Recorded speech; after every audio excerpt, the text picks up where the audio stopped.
ఒకానొక రోజున ఒక చిన్న గ్రామానికి దగ్గరగా తోటలతో నిండి ఉన్న ఒక కాలువ ఒడ్డున చిన్ను అనే ఒక తెగువ ఉన్న బాలుడు ఉండేవాడు. చదవడం అలవాటులో మాత్రం అతని మిత్రులు ఎవరూ అడుగుపెట్టలేరు. పుస్తకాలు చూసేదానికే అతను కంటుపాపలు రాల్చేస్తాడు. ఒకసారి చిన్ను తన స్నేహితులతో ఆడుకుంటూ ఆటలో బాగా అలసిపోయి తన అమ్మమ్మ ఇంటికి బయలుదేరాడు. అమ్మమ్మకి అతనిపై ఎంతో ప్రేమ. ఆయనకు కూర్చోబెట్టి మ్యాంగో జ్యూస్ ఇచ్చింది. మరి తన ప్రత్యేక పిండి వంటకాల్లో ఒకటి కూడా తినిపించింది.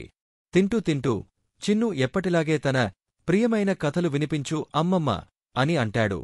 అమ్మమ్మ నవ్వుతూ ఆరోజు ఓ కొత్త కథ చెప్తానని చెప్పింది. మరి విను, చాలా ఆసక్తితో పెట్టుకుని వినండి.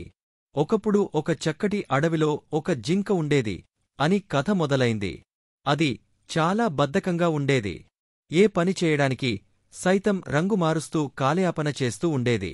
అటువంటి జింక నీళ్లు తాగడం లాంటిది కూడా దగ్గరే వచ్చే వరకే చూసి పూర్తిచ్చేస్తూందే.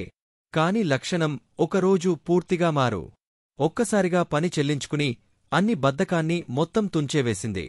ఎందుకంటే ఆ రోజు అది ఒక చిరుతకు ప్రాణంగా పోటీ పెట్టాల్సి వచ్చింది. చిరుత వేగంగా పరిగెత్తడం చూశాక అప్పుడే మేల్కొచ్చిన ఈ బద్ధక జింక ఎలా మరి సమస్య నెరవేర్చుకోవాలో ఒక్క సెకన్లో ఆలోచించింది. అప్పుడే తనలోని ఫైనల్ వీల్ తీసుకొచ్చి ప్రాణం నిలుపుకుంది. చిన్ను జాగ్రత్తగా విన్నాడు. అమ్మమ్మ ఏం చెప్పబోతుందో తెలుసుకోవడానికి ఎదురుచూశాడు. అమ్మమ్మ తన కథ ముగిస్తూ, ఆహా! జింకకి కూడా తెలియని దానిని అది మరి చిరుత పరిగెత్తే యుద్ధం మధ్యే నేర్చుకుందనే విషయాన్ని గ్రహించిందైంది. అదే ప్రేమగా సరైన కష్టపడి శ్రమే లక్ష్మింతులా అర్థంపైన నలిసిందిగాని లేదు అని చెప్పింది. అప్పుడు చిన్ను, ఓ అర్థమైంది అమ్మమ్మ. అంటే ఏ పని కావాలంటే అందులో మన చురుకు ఉంటేనే సాధ్యమా? అమ్మమ్మ కనుసైగతో చెప్పింది.